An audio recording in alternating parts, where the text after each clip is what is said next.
کہ آنے والوں کو آسانی سے جگہ مل جائے. تسبیح ہاتھ میں ہو تو تسبیح رکھ دیں. ایک بات سیدھی سادی سمجھنے کی ہے، وہ یہ ہے کہ دنیا میں جتنے بھی کام صحیح ہوتے ہیں وہ کام ذمہ داروں کی ذمہ داری سے صحیح ہوتے ہیں، اور جو کام صحیح نہیں ہوتے ذمہ داروں کی غیر ذمہ داری سے بگڑ جاتے ہیں. یہ بات سیدھی سادی ہے. ذمہ داروں کی ذمہ داری سے کام صحیح ہوں گے اور ذمہ داروں کی غیر ذمہ داری سے کام بگڑیں گے.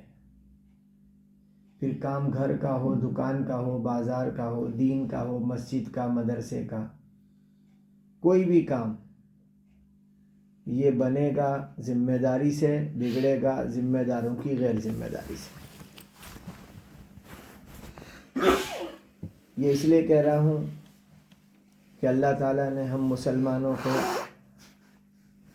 بہت بڑی ذمہ داری کے ساتھ دنیا میں بھیجا ہے.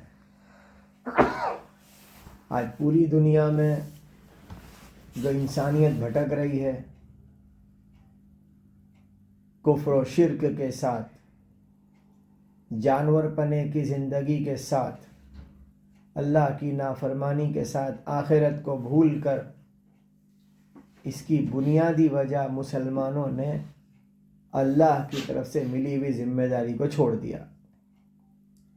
پوری دنیا میں جو خرابی ہے اس کی وجہ ذمہ داروں کی غیر ذمہ داری ہے. کس اعتبار سے؟ لوگوں کی زندگیوں میں جتنی خرابی دکھتی ہے، ایمان، عبادات، معاملات، معاشرت، اخلاق، اس خرابی کی وجہ، پوری دنیا کے انسانوں کی خرابی کی وجہ مسلمان ہیں. اللہ تعالیٰ نے قرآن پاک کے بارے میں کہا ہدی للناس. قرآن پاک کے بارے میں اللہ فرماتا ہے ہدی للناس، کہ یہ قرآن تمام انسانوں کی ہدایت کے ساتھ بھیجا گیا. اس قرآن میں تمام انسانوں کی ہدایت ہے. تمام انسانوں کی ہدایت، صرف مسلمانوں کی نہیں، جتنے دنیا میں انسان بستے ہیں سب کی ہدایت اس قرآن میں ہے. ذمہ داری کیا ہے؟ جس کو مل گیا یہ ہدایت والی کتاب کا تحفہ، اس کی ذمہ داری ہے یہ ہدایت والی کتاب کا تحفہ ان تک پہنچانا جن کو اب تک یہ ملا ہی نہیں. اللہ کرے یہ بات ہماری سمجھ میں آ جائے.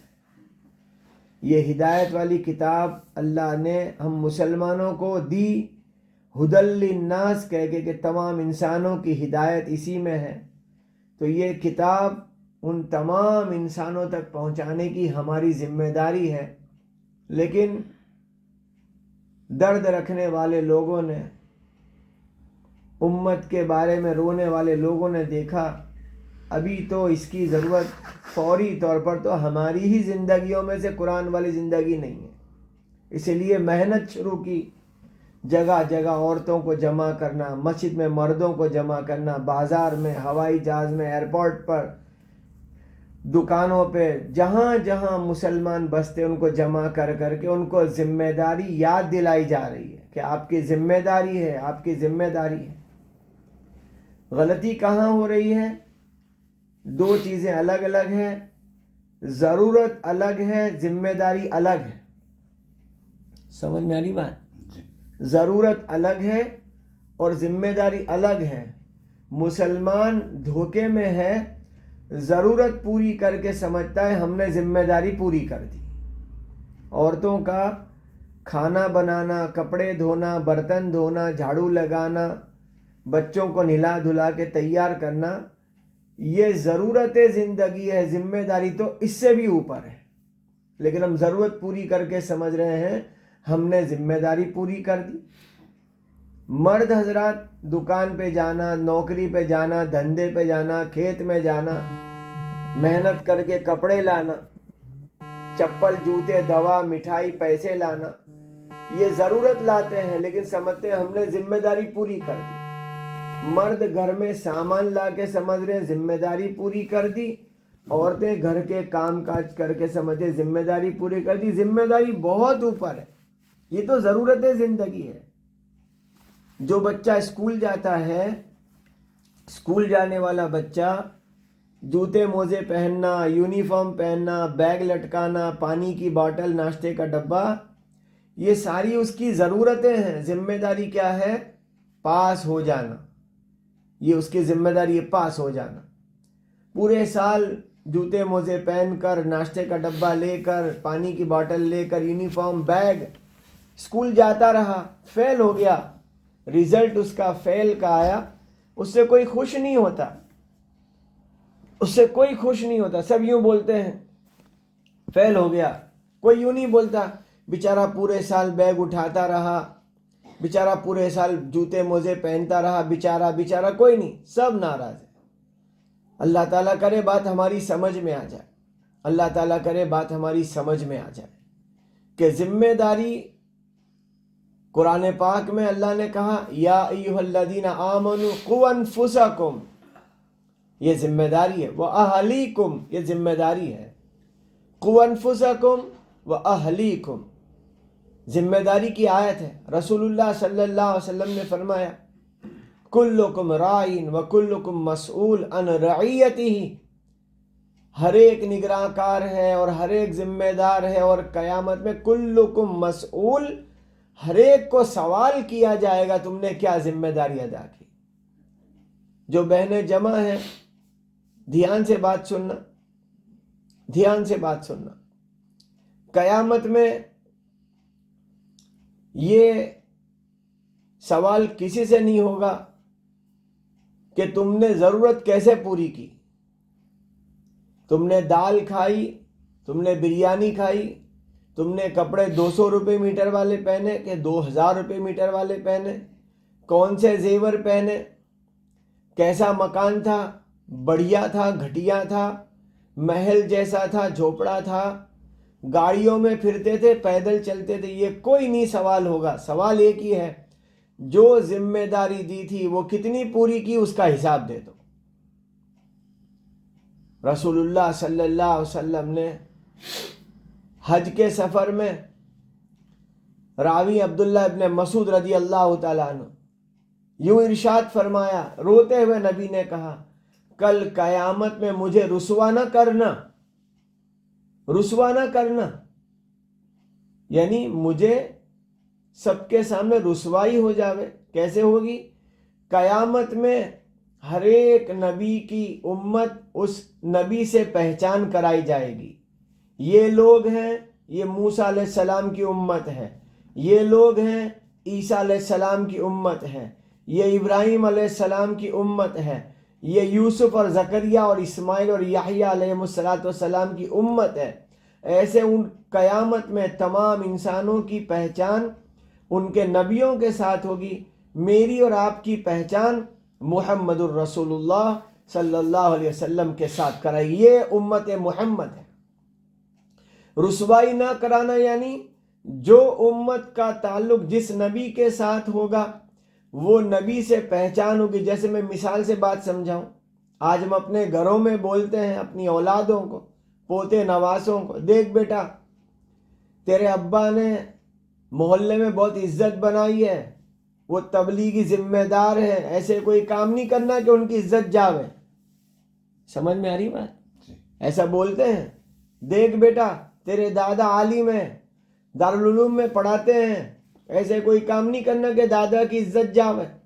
کوئی دادا کی عزت، کوئی چاچا کی، کوئی ماموں کی، کوئی نانی کی، لڑکی کو دیکھ تیری نانی بہت نیک ہے بیٹا، ان کی عزت خراب نہیں ہو جاوے۔ ایسا شاید کوئی بولتا ہے کہ ہم مسلمان ہیں، قیامت میں ہمارے نبی سے ہماری پہچان ہو، یہ محمد کا امتی اور ایسی کوئی گڑبڑی والی زندگی لے کر گیا تو رسوائی کا سبب بنے، کہ رسوائی نہ ہو جائے ہماری وجہ سے۔ یہ کہتے ہوئے محمد صلی اللہ علیہ وسلم روئے تھے، عبداللہ ابن مسعود رضی اللہ عنہ روئے تھے کہ مجھے رسوا نہ کرنا، ایسے کوئی کام کر کے نہ آنا کہ وہاں رسوائی ہو جائے کہ یہ تو ان کے والا ہے۔ جیسے دنیا میں شیطان کسی پر حاوی ہو جاتا ہے، نفس کے دھوکے میں کوئی پڑ جاتا ہے اور کوئی گڑبڑی ہو جاتی ہے، کوئی خرابی ہو جاتی ہے، شیطان غلط زندگیاں لگا دیتا ہے، نفس غلط کاموں میں چلا دیتا ہے، اور جب وہ بات کھلتی ہے تو لوگ کہتے ہیں ارے یہ تو اس کا بھانجا ہے، یہ تو فلانے کی بھتیجی لگتی ہے. یعنی جس نے گڑبڑی کی اب اس خرابی کی نسبت اس نیک کے ساتھ جوڑی جا رہی ہے. سمجھ میں آئی بات؟ تو اس کی رسوائی ہوتی ہے کہ یار ایسا بڑا آدمی اس کا ایسا اوہو. اسی لیے بہنیں، میں اور آپ سمجھیں ہماری بڑی ذمہ داری ہے. ذمہ داری کیا ہے؟ سب سے بڑی ذمہ داری ہے اپنے آپ کو اور تمام انسانوں کو جو ذمہ داری رسول اللہ صلی اللہ علیہ وسلم دے کر گئے، یہ جہنم سے بچ جاوے جنت میں جانے والے بن جائے. جہنم سے بچ جاوے جنت میں جانے والے بن جاوے. اچھی طرح بات سمجھنا، یہ سب سے بڑی ذمہ داری ہے کہ تمام انسان جو اللہ کے بندے ہیں، تمام انسان جو اللہ کی پیدا کی ہوئی مخلوق ہیں، یہ سب جہنم سے بچ جاوے، جنت میں جانے والے بن جاوے. رسول کریم صلی اللہ علیہ وسلم نے صحابہ کو یہ ذمہ داری سمجھائی تھی، تو صحابہ اس ذمہ داری کو نبھانے میں وہ گھر کی ضرورت پوری کرنے میں کم لگتے تھے، ذمہ داری پوری کرنے میں زیادہ لگتے تھے. ان کے گھر کی عورتیں ذمہ داری سمجھ گئی تھی تو صحابہ گھر کی ضرورتیں کم کر دیتے، ذمہ داری میں لگتے. کبھی کسی نے شکایت نہیں کی. آج یہی چاہا جاتا ہے، اس محنت سے یہی چاہا جاتا ہے کہ مرد خوب لگے ذمہ داری میں، ضرورتیں کم پوری کریں کیونکہ وقت ہی نہیں ملے گا. اور عورتیں بھی کہیں کہ تم ذمہ داری میں لگے رہو، ضرورتیں کم ہوگی تو چل جائے گا. تو پھر کیا تھا؟ پھر دین زندگی میں ہر جگہ موجود تھا، ہر ایک میں موجود تھا. محمد صلی اللہ علیہ وسلم کے زمانے میں طفیل ابن عمر 80 خاندان لے کر مدینہ منورہ پہنچ گئے. 80 خاندان، 80 گھرانے لے کر کے پہنچ گئے مدینہ منورہ. رسول کریم صلی اللہ علیہ وسلم نے مدینہ میں اعلان کرایا کہ مہمان آئے ہیں. تو مدینہ کے ہر گھر سے بیٹی نے ابا کو، بیوی نے شوہر کو، ماں نے بیٹے کو، جاؤ مسجد جاؤ، مسجد میں مہمان آئے. گلی گلی اعلان ہو رہا ہے الصلاۃ الجامعہ، الصلاۃ الجامعہ. یہ اعلان ہوتا تھا مسجد میں جمع ہو جاؤ، مسجد میں جمع ہو جاؤ، الصلاۃ الجامعہ. گھروں سے عورتوں نے مردوں کو بھیجا، جاؤ مسجد سے اعلان ہو رہا ہے الصلاۃ الجامعہ، کوئی تقاضا آیا ہے، کوئی ذمہ داری کے کام آئے، جاؤ مسجد جاؤ. مدینہ منورہ کے مرد حضرات مسجد نبوی میں جمع ہو گئے. رسول اللہ صلی اللہ علیہ وسلم نے ان کو آنے والے مہمانوں کا تعارف کرایا کہ طفیل ابن عمر 80 خاندان لے کر آئے ہیں، یہ دین سیکھنے کے لیے آئے ہیں، یہ دین سیکھنے کے لیے آئے. کون ذمہ داری لیتا ہے؟ تو مختلف محلوں کے لوگوں نے کہا اتنے خاندان ہمیں دے دو، اتنے خاندان ہمیں دے دو.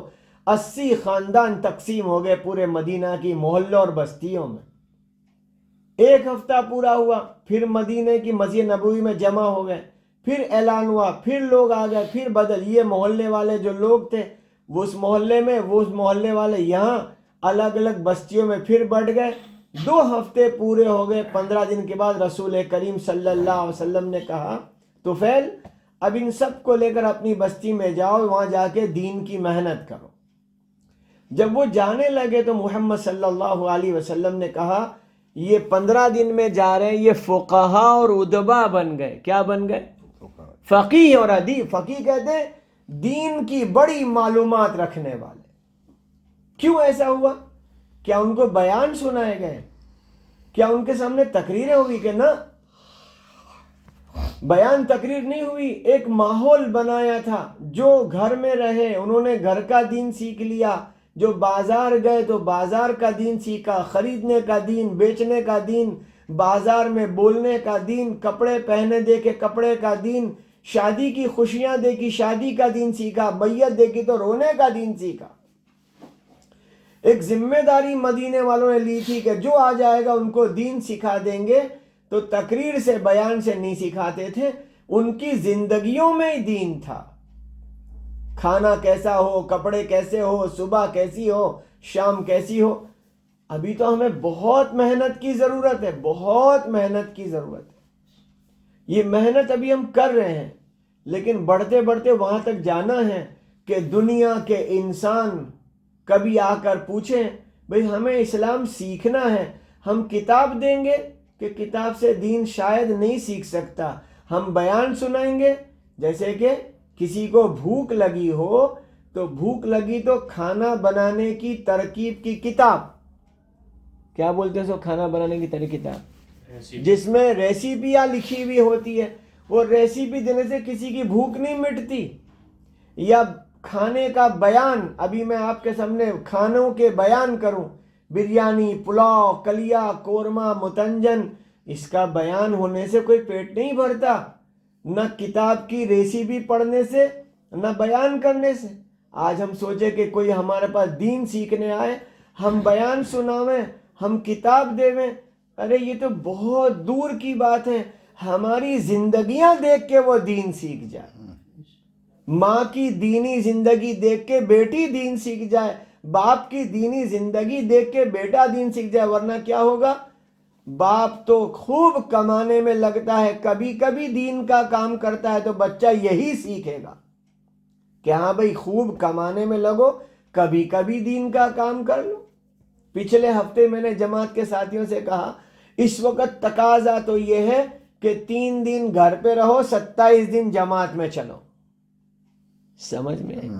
اس وقت تقاضا یہ ہے کہ 3 دن گھر پہ رہو، 27 دن جماعت میں چلو، 40 دن گھر پہ رہو، 10.5 مہینے اللہ کے راستے میں رہو. دنیا میں بگاڑ اتنی تیزی کے ساتھ بڑھتا جا رہا. آج میں غیروں کی بات نہیں کرتا، مسلمانوں کی بات کرتا ہوں. ایسے ہزاروں خاندان اور گھر ہے جو فلموں کے گندے لوگوں کے نام، فلموں کے گندے لوگوں کے نام جانتے ہیں، ان کی زندگیوں کو جانتے ہیں، لیکن نبی کی پیاری بیٹیوں کے نام بھی نہیں جانتے، ان کی زندگی بھی نہیں جانتے. ہمارے پیارے نبی کی پاکیزہ بیویاں جو پوری امت کی مائیں ہیں، انہوں نے کیسی زندگی گزاری کہ امی جان عائشہ صدیقہ رضی اللہ عنہا کہتی ہیں میرا وہ گھر جس گھر میں میں حضور صلی اللہ علیہ وسلم کے ساتھ رہتی تھی، وہ گھر اتنا چھوٹا تھا کہ میرے نبی گھر میں نماز پڑھتے تھے تو میں نبی کے سامنے جنازے کی طرح سوئی ہوئی ہوتی کہ نماز پڑھنے کی دوسری کوئی جگہ نہ تھی. لیکن کبھی نہیں کہا کہ بڑا گھر لے لو، یا صحابہ نے مشورہ نہیں کیا کہ اپنے نبی کو بڑا گھر بنا دے. پتا چلا چھوٹا گھر ناکامی کی چیز نہیں تھا، بڑا گھر کامیابی کی چیز نہیں تھا. دین ہے تو کامیاب ہے، دین نہیں تو ناکام ہے. بات سمجھ میں آ رہی ہے؟ ہاں، دین ہے تو کامیاب ہے، دین نہیں ہے تو ناکام ہے. ایک صاحب بقرعید کے دن عید کی نماز پڑھ کے نکلے مسجد سے. لوگ عید کی نماز پڑھ کے نکلے مسجد سے. جب وہ صاحب دیکھیں رستے میں چلتے ہوئے لوگ عید کی نماز کے بعد اپنے اپنے جانوروں کی قربانی کر رہے ہیں، اللہ کے نام پہ جانور ذبح کر رہے ہیں، اللہ کے نام پہ. وہ دیکھتے دیکھتے گھر پہنچے کہ لوگ اپنے اپنے جانوروں کے نذرانے اللہ کے نام پہ پیش کر رہے ہیں، قربانیاں کر رہے ہیں. گھر پہنچے، اپنی بیوی سے کہا کہ دیکھ آج عید کا دن ہے، بقرعید ہے، لوگ اپنے اپنے جانوروں کو اللہ کے نام پہ ذبح کر رہے ہیں، ایک بال پہ ایک نیکی اور ایک گناہ معاف ہوگا، اور اللہ تعالیٰ اس کا اتنا بڑا انعام اور اجر دیں گے، اللہ ایسی نیکی دیں گے، اللہ خوش ہو جائیں گے. قرآن میں اللہ نے کہہ دیا تمہارے جانور کا گوشت اور خون ہم کو نہیں پہنچتا، تمہارا تقویٰ پہنچتا ہے. ایسے سب فضائل بیوی کو سنائے. تو اپنے گھر پہ بھی ایک بکری ہے، وہ آدمی کہہ رہا ہے اپنے گھر پہ بھی ایک بکری ہے، کیا اس کو ذبح کر دیں؟ بیوی دیندار تھی، نیک تھی، دین سمجھنے والی تھی. کہنے لگی اپنے شوہر سے جو لوگ قربانی کر رہے ہیں وہ مالدار ہیں، اور مالداری کا دین قربانی کرنا ہے. ہم تو غریب ہیں، ہم مالدار نہیں ہیں، تو ہم پر قربانی کا دین نہیں آتا. شوق پورا کرنا ہو تو کر ڈالو. کیا کرنا ہو؟ شوق. ہم تو غریب ہیں، تم کو بکری گھر پہ ہے، اگر شوق پورا کرنا تو پتا چلا شوق کا دین دین نہیں ہے، حکم کا دین دین ہے. اور وہ گھر میں عورت دیندار بنے گی تو پھر حکم کا دین، شادی کی خوشیوں میں حکم کا دین، میت کے ماتم میں حکم کا دین، بچوں کی تربیت میں حکم کا دین، ورنہ شوق کا دین چل رہا ہے۔ کون سا دین چل رہا ہے؟ شوق کا دین۔ یہ ہمیں اچھا لگتا ہے، یہ ہمیں اچھا لگتا ہے۔ جیسے میں حضرت مولانا تھانوی صاحب رحمۃ اللہ علیہ کی بات مستورات میں کہتا ہوں، حضرت نے لکھا ہے کہ ہم عورتوں سے درخواست کرتے ہیں اپنے بچوں کو بچپن سے اسلامی لباس پہنا ہو، جس کے اثرات اس کے دل پر پڑیں گے، وہ اسلامی لباس سے اسلام کی محبت عظمت دل میں آئے گی، اور سنتی لباس سے پیارے نبی کی محبت بڑھے گی۔ لیکن کچھ حال ایسا ہے کہ جب وہ چھوٹا سا چلنے لگا، ہم نے اس کو غیر اسلامی لباس پہنا دی، جس کو میں کہہ رہا ہوں پینٹ شرٹ یا ٹی شرٹ اور پینٹ۔ سمجھ میں آ رہی بات؟ ہم نے پہنا دیا، بچے کو تو معلوم ہی نہیں کیا یہ سنت ہے کہ سنت کے خلاف ہے، یہ فیشن کا لباس ہے یا سادگی کا لباس ہے، لیکن پہنا دیا۔ 1 سال کا تھا، پہنایا، 2 3 سال 20 سال کا ہو گیا، یہی پہننے لگا، اس کے دل میں سے سنت کی عظمت گھٹ جائے گی، اسلام کی اہمیت گھٹ جائے گی۔ شروعات کس نے کی؟ گھر کے بڑوں نے کی، جبکہ وہ تو ناسمجھ تھا۔ حضرت مولانا تھانوی صاحب رحمۃ اللہ لکھا ہے اپنے بچوں کے لباس کی بھی خیر خبر عورتوں کے ذمے ہے کہ اس کو اسلامی لباس پہناؤ تاکہ اس کے اندر اسلام کی عظمت آئے، ورنہ غیر اسلامی پہنے گا تو یہ اس میں غیر اسلامی کے جذبات پنپیں گے۔ اللہ کرے بات ہماری سمجھ میں آئے۔ لہذا محترمہ دینی خواتین، رسول اللہ صلی اللہ علیہ وسلم نے ایک ماحول محنت کر کے بنایا تھا کہ جو مدینہ منورہ آ جاتا تھا ان کو دین سمجھ میں آ جاتا تھا۔ آج ہم یہی چاہتے ہیں، میرے گھر کا، آپ کے گھر کا، تمام گھروں کا ماحول بنے گا، عورتوں سے ہی بنے گا، عورتوں سے ہی بنے گا۔ جیسے کہ گھر کی صاف صفائی کی فکر مرد کو اتنی نہیں ہوتی جتنی عورتوں کو ہوتی ہے، شاید کبھی 1-2 گھر ایسے ملے، ورنہ گھر کی صاف صفائی کی فکر عورتوں کو ہی ہوتی ہے۔ سب چیز ترتیب سے، بھئی اس کو یہاں رکھنا، کنگھی یہاں رکھنا، تیل کی بوٹل یہاں رکھنا، اور یہ چپل یہاں رکھنا اور یوں رکھنا، یہ ساری فکر عورتوں کو ہی دی۔ اس سے گھر کی زینت کہتے ہیں کہ گھر کو چیزوں سے سجاتے ہیں تو گھر کی زینت بڑھتی ہے، اور آنے والے مہمان بھی گھر کی زینت دیکھ کر خوش ہوتے ہیں۔ کوئی گھر میں آتا ہے، چپل بکھری بھی پڑی ہے، میلے کپڑے کہیں لٹک رہے ہیں، اور دیواروں پر جالے ہیں، اور پنکھے پر دھول مٹی ہے، تو آنے والا مہمان کبھی گھر کے مرد کو قصوروار نہیں ٹھہراتا، دل میں سوچتا ہے اس گھر کی عورت بڑی بے ڈھنگی ہے۔ سمجھ میں؟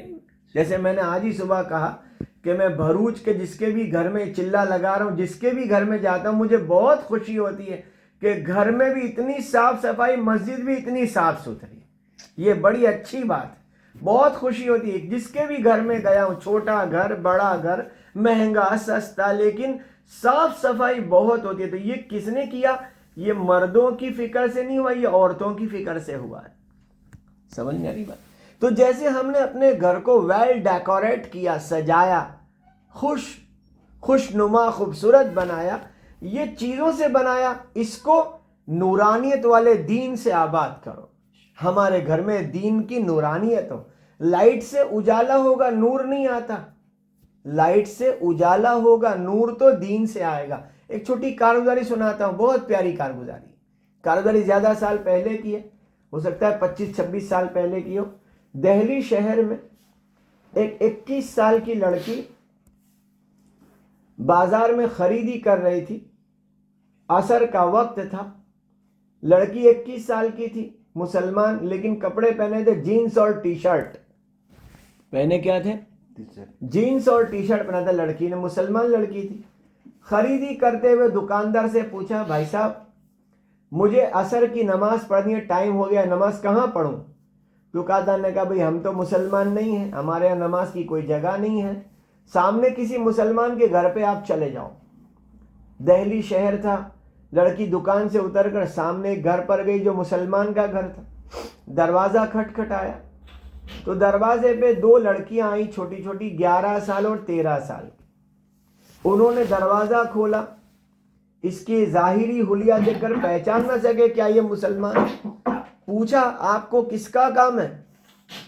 وہ لڑکی نے فوراً کہا مجھے نماز پڑھنی ہے، ٹائم ہو گیا عصر کا۔ جیسے ہی نماز کا کہا تو یہ سمجھ گئی یہ مسلمان ہے، فوراً سلام کیا۔ یاد رکھو ہم بھی سلام سے شروعات کریں۔ میں درخواست کرتا ہوں اپنی بہنوں سے، فون آتا ہے نا موبائل، تو شروعات تو سلام سے کرتے ہیں۔ کس سے کرتے ہیں؟ اور ختم پر کیا بولتے ہیں؟ اللہ حافظ۔ تو بھئی کیوں ایسا کہا؟ اللہ حافظ، خدا حافظ، فی امان اللہ، یہ معنی کے اعتبار سے صحیح ہے، لیکن رسول اللہ صلی اللہ علیہ وسلم نے سکھایا السلام علیکم، تو شروع بھی اس سے ہو، ختم بھی اس سے ہو۔ ہاں جی ایوب صاحب سمجھ میں آ رہی بات؟ لیکن ہماری بہنیں کہ اللہ حافظ، خدا حافظ، فی امان اللہ، یہ سارے الفاظ صحیح ہے، لیکن ہمیں سکھایا السلام علیکم۔ رسول اللہ صلی اللہ علیہ وسلم نے ایک صحابی کو دعا سکھائی رات کے سوتے وقت پڑھنے کی۔ جابر ابن سلیم نام ہے صحابی کا، دعا کیا سکھائی؟ جابر سوتے وقت دعا پڑھنا، اللہم ایمان بکا، اللہم آمنت بکتابک الذی انزلتا، دعا ہے آمنت بکتابک الذی انزلتا ونبیک الذی ارسلتا۔ پھر سے بولو تاکہ دعا یاد ہو جاوے، آمنت بکتابک الذی انزلتا ونبیک الذی ارسلتا، کہ جابر سوتے وقت یہ دعا پڑھ لیا کرو۔ کچھ دنوں کے بعد رسول اللہ صلی اللہ علیہ وسلم ملے کہ جابر دعا پڑھتے ہو سوتے وقت؟ کہ حضور پڑھتا ہوں۔ کہ کون سی دعا پڑھتے ہو؟ تو انہوں نے پڑھی آمنت بکتابک الذی انزلتا ورسولک الذی ارسلتا۔ ہمارے نبی نے پوچھا جابر میں نے تو نبی سکھایا تھا، تم نے رسول کیوں جوڑ دیا؟ کہ حضور نبی سے درجہ بڑا رسول کا ہوتا ہے۔ پیارے نبی کہنے لگے کہ نہیں جابر، جو سکھایا وہی کہو، اپنی طرف سے گھٹا بڑا نہ کرو۔ تو ہم نیت کراؤں، میں بھی، آپ نیت کریں، میں بھی نیت کرتا ہوں کہ ہم شروعات بھی سلام سے کریں گے، ختم بھی سلام پہ کریں گے۔ کار میں بیٹھے کہیں جا رہے، کسی کی منزل آ گئی، وہ اترنے لگے تو اتر کے السلام علیکم، لیکن وہی ہوتا ہے اچھا جی خدا حافظ، اللہ حافظ، کہ نہیں، اس کو دھیرے دھیرے ماحول میں سے نکال دیں گے انشاءاللہ۔ خیر وہ لڑکی جو گھر پر پہنچی، دونوں بچیوں نے فوراً سلام کیا السلام علیکم، اس کو گھر میں بلایا، وہ 21 سال والی کو جس کا لباس اسلامی نہیں تھا، گھر میں بلایا، بٹھایا، پانی دیا، پانی پی کے وہ لڑکی کو وضو کی جگہ بتا دی، اس کو وضو کے بعد مصلی بچھا کے بڑی اوڑھنی دی جس سے نماز میں پورا بدن ڈھک جائے، اس نے وہ پہن کر نماز پڑھی۔ لڑکی نے نماز پوری کی، دونوں بچیاں چائے بسکٹ لے کے اس کے سامنے بیٹھ گئی، اس کو کہا چائے پی لو، بسکٹ کھا لو۔ وہ پوچھنے لگی 21 سال والی 13-11 سال کی لڑکیوں کو تمہارے گھر میں کوئی ہے نہیں، تم دو اکیلے رہتے ہیں؟ تو وہ کہنے لگی بچی میری امی اوپر بیٹھی ہے۔ اب آگے جو سنو سب سے اہم بات یہ ہے کہ میری امی اوپر بیٹھی ہے، لیکن کل ہمارے گھر جو مشورہ ہوا تھا اس مشورے میں استقبال اور اکرام ہمارا طے ہوا۔ کیا طے ہوا؟ استقبال اور اکرام ہمارا طے ہوا۔ وہ دہلی والی اردو جاننے والی بہت حیران رہ گئی، مشورہ، استقبال، اکرام۔ اس کی امی کو اوپر سے نیچے بلایا، اس کی امی نے کہا ہمارے یہاں روز تعلیم ہوتی ہے، ہمارے یہاں روزانہ مشورہ ہوتا ہے، کل کتاب کون پڑھے گا، مہمان آئیں گے تو اکرام کون کرے گا، استقبال کون کرے گا، تہجد میں کتنے بجے اٹھیں گے، اجتماع قریب ہے، اپنے خاندان سے کس کو بھیجیں گے جماعت میں، مسجد میں جماعت آئی ہے، کھانے کی دعوت دینے کون جائے گا۔ آپ کے گھر میں بھی روز مشورہ ہوتا ہے، لیکن کون سا ہوتا ہے؟ آج کھانا کیا بنائیں گے، کیا مشورہ ہوتا ہے؟ تو یہ مشورے کی چیز ہے، آج کھانا کیا بنائیں گے، سنیچر کو کہاں سے لا کر کھائیں گے، اتوار کو گھومنے کہاں جائیں گے، ویکیشن آئے گا تو کہاں جائیں گے، یا شادی میں کتنے بجے نکلیں گے اور وہاں سے ہم اتنے بجے وہاں پہنچ جائیں گے۔ یہ بھی مشورے کی چیز ہے، لیکن دینی مشورہ، دینی مشورہ۔ تو محترمہ دینی خواتین، بس بات میں اب ختم کے قریب لے جا رہا ہوں۔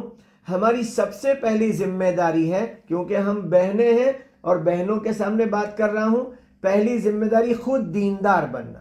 پہلی ذمہ داری خود دیندار بننا۔ دیندار بننے سے اچھا معنی سمجھ لو، اوپر سے دیندار دکھنا ہے اور اندر سے دیندار بننا ہے۔ قیامت میں انعام اندر کے دین پر ملنے والا ہے، اور اندر کا دین نبی کو بھی نہیں معلوم کسی کا، اللہ کے سوا کوئی نہیں جانتا۔ اوپر سے دیندار دکھنا. جتنی بہنیں میری بیٹھی ہیں نا اندر, ساری کے ساری تہجد والی بہنیں, 5 ٹائم کی نماز, تہجد کی پابند, تسبیح تلاوت کی پابند. میں بھی کرتا پائجامہ ٹوپی داڑھی, تو میں بھی دیندار دکھ رہا ہوں کہ نہیں وہ اللہ کو معلوم ہے. اور وہ پتہ کب چلے گا؟ وہ کیا کہا کہنے والے نے, کون مردود ہے کون مقبول ہے, کون مردود ہے کون مقبول ہے, کسی کو خبر نہیں ہے. جب تلیں گے عمل سب کے میزان پر, تب کھلے گا کہ کھوٹا کھرا کون ہے. جس دن اعمال نامے تلیں گے اس دن سب پتہ چل جائے گا کہ کون کھوٹا ہے کون کھرا ہے. اسی لیے رزلٹ خالی 2 کے ڈکلیئر کر دی اللہ نے, ایک انبیاء علیہ السلام کے اور ایک صحابہ کے. باقی سب کے رزلٹ باقی ہے, سب کے رزلٹ باقی ہے. اس لیے دین سمجھنے کے لیے میں اکثر بولتا ہوں مسجد مردوں کو, موجودہ بزرگ یا قبر میں سو رہے بزرگ, ان سے کبھی دین نہیں سمجھا جا سکتا. دین تو انبیاء اور صحابہ سے ہی سمجھا جا سکتا ہے. تو ہمیں نمونہ بننا, جو بہنیں ہماری جمع ہے وہ دینداری کا نمونہ بنے. حضرات صحابیہ عورتوں کی باتیں پڑھے کہ غریب صحابی کیسی تھی اور غریب صحابہ کیسے تھے, مالدار عورت کیسی تھی. جیسے کہ لکھا ہے عبد الرحمن بن عوف رضی اللہ عنہ کا انتقال ہوا, ان کے نکاح میں 4 بیویاں تھیں. جب نکاح میں انتقال 4 بیویاں نکاح میں تھی, ان کا مال تقسیم ہوا عبد الرحمن بن عوف رضی اللہ عنہ کا. تو مسائل کی کتاب میں لکھا ہے شوہر کے مال میں سے بیوی کو 12.5% ملیں گے. ایک بیوی ہو تو 12.5%, 2 ہو تو 12.5 کے 2 حصے, 3 ہو تو 12.5 کے 3 حصے, 4 بیوی ہے 12.5 کے 4 حصے کرنے کے. شوہر کے مال میں بیوی کا 12.5% حصہ ہے. عبد الرحمن بن عوف رضی اللہ عنہ کا انتقال ہوا, ان کے مال کے جب وراثت تقسیم ہوئی تو 4 بیویوں کو 12.5 کے 4 حصے ملے. ایک ایک حصے میں 3.5 کروڑ سونے کے سکے آئے. کتنے آئے؟ 3.5 کروڑ سونے کے سکے. 12.5% کا چوتھا حصہ تھا. اتنی مالدار عورتیں تھیں وہ, لیکن کبھی زندگی میں اعمال نہیں چھوٹے, کبھی دعوت کی محنت میں رکاوٹ نہیں بنی, کیونکہ عبد الرحمن بن عوف عشرہ مبشرہ کے صحابی ہیں اور ہمیشہ رسول کریم صلی اللہ علیہ وسلم کے ساتھ رہے. اتنا بڑا کاروبار اور اتنی بڑی مالداری اور ایسا دھندا, پھر بھی عورتوں نے کبھی نہ کہا کہ یہاں بیٹھو, یہاں رکو, کہاں جا رہے ہو, کب جا رہے ہو, کب آتے ہو. وہ تو پیارے آقا کے ساتھ دین کے کام میں ہوتے تھے, وقت ملتا تجارت کرتے تھے. بڑی تجارت اللہ نے دی تھی. لہذا بہنیں, مالدار عورت کے لیے وہ نمونہ سیدہ خدیجہ رضی اللہ عنہ, مکہ کی مالدار ترین عورتوں میں, بڑی تاجر عورت, کاروبار تھا بڑا کپڑے کا, ملک شام تک ان کا دھندا جاتا تھا, کاروبار ہوتا تھا. ایسی بڑی تاجر عورت نے جب رسول اللہ صلی اللہ علیہ وسلم کا ساتھ دیا دین کے معاملے میں, تو آسمان سے سلام آ گیا, خدیجہ پر سلام. کیوں سلام آ گیا؟ ایک عورت نے اپنے آپ کو دیندار بنایا اور ساتھ دے دیا محمد صلی اللہ علیہ وسلم. رسول اللہ صلی اللہ علیہ وسلم تعریف کرتے ہوئے روتے تھے کہ خدیجہ نے میرے کلمے کو گلے سے لگایا, خدیجہ نے میرا ساتھ دیا. سب لوگوں نے مجھے جھوٹا کہا تو خدیجہ نے میری سچائی کو سر چڑھا دیا. ایسی تعریف کرتے تھے. تو پہلی ذمہ داری خود دیندار بننا, نمونہ بنے. میں اپنی بہنوں سے درخواست کر کے کہتا ہوں, ہم اپنے گھر میں رات کے آدھی پونی رات کے بعد مصلی بچھایا, 2-4 رکعت نماز پڑھے, ہم رو دیویں. ہمارے رونے سے ہماری بیٹی کی آنکھ کھل جاوے, کبھی شوہر کی آنکھ کھل جاوے, وہ پوچھے کیا ہوا, کیوں روتے ہچکیوں سے, تو ہماری یہ بہن روتے ہوئے کہہ دے مرنے کے بعد ہمارا کیا ہوگا, اللہ کے وہاں ہمارا کیا ہوگا, مرنے کے بعد قبر میں کیا ہوگا, اللہ کے وہاں کیا ہوگا, ہم کیا حساب دیں گے. یہ رونے کے جملے اس کے شوہر کا بھی دل پگھلا دیں گے, بیٹی کا دل بھی نرم پڑ جائے گا کہ میری دنیا کی مائیں روتی ہے کہ بیٹی کی شادی کب ہوگی, زیور کب آئے گا, میری ماں رو رہی ہے مرنے کے بعد کا کیا ہوگا. ایک شوہر گھر میں مصلی پر رو دے کہ بیوی کی آنکھ کھل جاوے, کیوں روتے ہو تم, میں تو رو رہا ہوں کہ ہمارا مرنے کے بعد کیا ہوگا, ہمارے اعمال بگڑے ہیں, ہماری زندگیاں خراب ہیں. ارے میری بہنیں, عورتوں کا دل بہت نرم بنایا اللہ نے. عورتوں کا دل بہت نازک بنایا اللہ نے، اتنا نازک بنایا کہ عورت کو خالی کوئی گھر پہ آ کر کہے آج ہم نے رستے میں ایکسیڈنٹ دیکھا 2 لاشیں پڑی تھی، گھر میں عورت رو دیتی ہے، پتہ نہیں کون بھی مر گیا لیکن یہ رو دیتی ہے، اے اللہ ایسا ہو گیا۔ کسی کی بیماری کی خبر آئی تو یہ گھر میں رو دیتی، کسی کی دکان جل گئی تو یہ رو دیتی ہے، کسی کی بھی کوئی بھی بدحالی کی خبر سن کے عورت رو دیتی ہے۔ اتنا نازک دل بنایا اللہ نے۔ ہم یہ چاہتے ہیں، دین کی محنت سے چاہا جاتا ہے کہ عورت جیسے دنیا کی خبریں آتی ہے تو روتی ہے، ایسی کیسے رونے والی بنے؟ کسی کے گھر کی خبر ہے کہ ان کے گھر میں ایک بھی نمازی نہیں ہے، یہ گھر میں رو دے، یا اللہ ان کے وہاں ایک بھی نمازی نہیں۔ یہ رونا نبوت والا رونا ہے، یہ رونا صحابیہ والا رونا ہے۔ ان کے گھر میں ایک بھی نمازی نہیں ہے، ان کے گھر میں ایک بھی سنت لباس میں نہیں ہے، ان کے گھر پہ ایک بھی حکم خداوندی پہ نہیں ہے، ان کے وہاں فیشن ہے، ان کے زندگیوں پر بجائے تانا دینے کے آنکھ میں آنسو آ جاوے، زبان پہ دعا آ جائے کہ اللہ ان کو سنت کا پابند بنا دے، اے اللہ ان کو تیرا اچھا بندہ بنا دے۔ یہ درد والی بات ہم چاہتے ہیں تمام مستورات تمام مردوں سے۔ ہم سے مراد دین کی محنت کو لے کے جو پوری دنیا میں چل رہے ہیں۔ اس لیے بہنیں، پہلی ذمہ داری خود دیندار بننا، دوسری ذمہ داری اپنے گھر میں روزانہ تعلیم کا حلقہ چلانا، بچوں کا دینی ذہن بنانا۔ یاد رکھنا، دینی ذہن بنے گا تو زندگی بنے گی، اور وہ ماں کی ذمہ داری ہے۔ ایک کتاب کا نام بتا رہا ہوں، کبھی ملے تو پڑھ لینا، کتاب کا نام ہے بڑوں کا بچپن۔ کیا نام؟ بڑوں کا بچپن۔ چھوٹی سی کتاب ہے اردو میں، بڑوں کا بچپن۔ اس کتاب میں لکھا ہے جتنے بڑے بڑے دینی کام مردوں سے ہوئے، وہ مردوں کا بچپن میں جو حال گزرا، اس کی بنیادی بات یہ، بچے اکثر ماں سے ڈرتے تھے۔ آج بھی کہہ رہا ہوں، جو بچے ماں سے ڈرتے ہیں وہ اکثر نیک بن جاتے ہیں۔ کس سے ڈرتے ہیں بچے؟ کس سے ڈرنے چاہیے؟ ماں سے ڈرنے چاہیے۔ ہم کس سے ڈرا رہے ہیں؟ ابا سے۔ وہ صبح سے شام آنے دے تیرے ابا کو، آنے دے تیرے ابا کو، وہ سمجھتا ہے شام کو طوفان میل گھر میں گھسنے والا ہے، میری دھلائی کر دے گا۔ نہ نہ، بالکل نہیں، بالکل نہیں، ایسا نہیں۔ ماؤں سے بچے خوب ڈرے، ایک نہیں ہزاروں لاکھوں مثالیں نیک لوگوں کی کہ بچپن میں ان کی ماؤں سے بہت ڈرتے تھے، ماں کی تربیت سے نیک بن گئے۔ تو پہلی ذمہ داری خود دیندار بننا ہے، دوسرا گھر میں تعلیم کا حلقہ چلا کے بچوں کا دینی ذہن بنانا۔ وہ 21 سال کی لڑکی کی بات ادھوری رہ گئی، وہ اس کی ماں نے اوپر سے آگے گھر میں دین سنائی باتیں، اس کے گھر کا دینی ماحول تھا، گھر میں دینی ماحول تھا۔ تو جب وہ گھر میں آئی تھی فیشن کے کپڑے میں، برقع پہن کے گھر سے نکلی ہے وہ، کیونکہ گھر میں دین تھا، دین لے کے گئی۔ پردے، صوفہ، پلنگ، کراکری، اس کا ڈیزائن لوگ لے کے جاویں، ہمارے گھر سے دین لے کے جاویں۔ اللہ کرے بات سمجھ میں آ جائے۔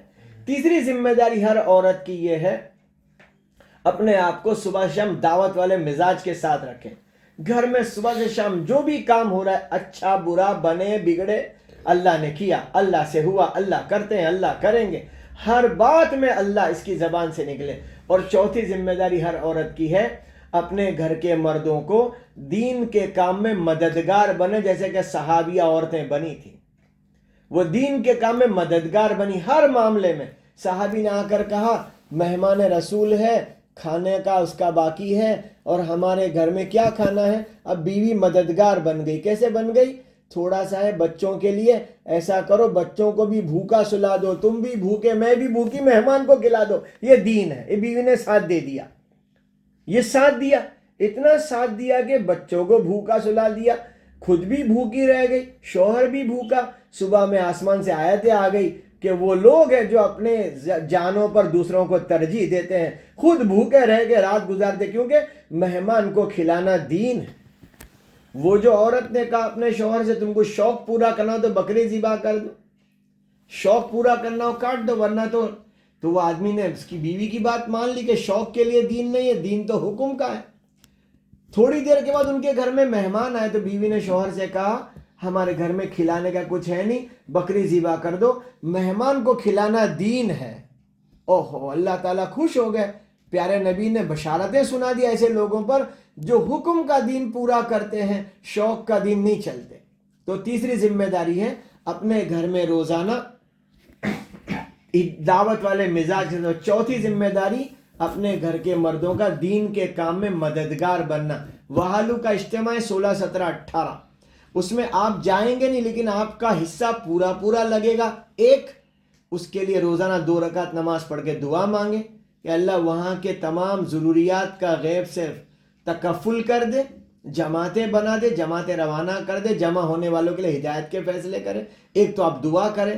دوسرا اپنے گھر سے اس اجتماع میں ہم کیا قربانی دلائیں گے اپنے گھر سے. گھر اور گھرانہ, بیٹا, بھائی, شوہر, ابا, چاچا, ماموں, خالو, پھوپھا, سسرا, داماد, جو بھی ہے, کس کو ہم بھیج سکتے ہیں. کیونکہ ایک مزاج ہے مردوں کا, عورتوں کی بہت مانتے ہیں. احمد آباد میں تو ایسا ہوتا ہے, بھروچ کا پتہ نہیں مجھے, سب جگہ ایسا. اچھا, ہمارے حاجی اقبال صاحب کہہ رہے ہیں بھروچ میں بھی عورتوں کی چلتی ہے. تو محترمہ دینی خواتین, ہم اپنے گھر کے مردوں کو آمادہ کریں کہ بھئی وہ اللہ کے راستے میں جائیں. بیٹی اپنے ابا سے, بہن اپنے بھائی سے, بیوی شوہر سے, ماں بیٹے سے درخواست کرے کہ آپ کو جانا ہے, انشاءاللہ سفر ہوگا. تو وہالو کے اجتماع سے 16, 17, 18 کو اجتماع ہے. اتنے بڑے دنیا کے عالمی بزرگ اپنی ذمہ داریاں عالمی چھوڑ کر ہمارے چھوٹے سے بھروچ میں آئیں گے تو ان کا استقبال, ان کا اکرام یہ ہے کہ ان کو جماعتیں پیش کی جاوے. اس لیے آپ تمام بہنیں تشکیل میں جو بہنیں طے ہوئی وہ مستورات میں جماعت میں کون جائے گا, کب جائے گا, کتنے دن, اور مردوں میں کون کس کو بھیجے گا, اس کی تشکیل کریں.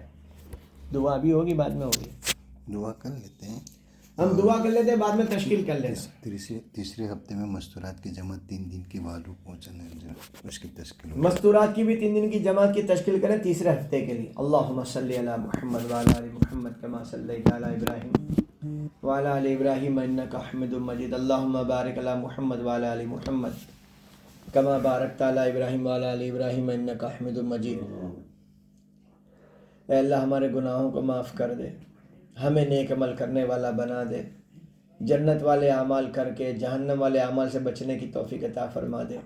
ہمارا جمع ہونا قبول فرما, کہنا سننا قبول فرما, عمل کی توفیق عطا فرما. جس گھر میں جمع ہوئے یہاں رحمتیں, برکتیں, سلامتی نازل فرما. جن گھروں سے ہم آئے ہیں وہاں بھی رحمتیں, برکتیں, سلامتی نازل فرما. جو ہم نے کہا سنا اس پر عمل کی توفیق عطا فرما. ہماری دعاؤں کو رسول اللہ صلی اللہ علیہ وسلم کی قربانیوں کے طفیل میں قبول فرما برحمتک یا ارحم الراحمین. تشکیل کر لیں. جو تشکیل والی بہن تشکیل کریں مستورات کی, مردوں کی وہالو کے اجتماع سے.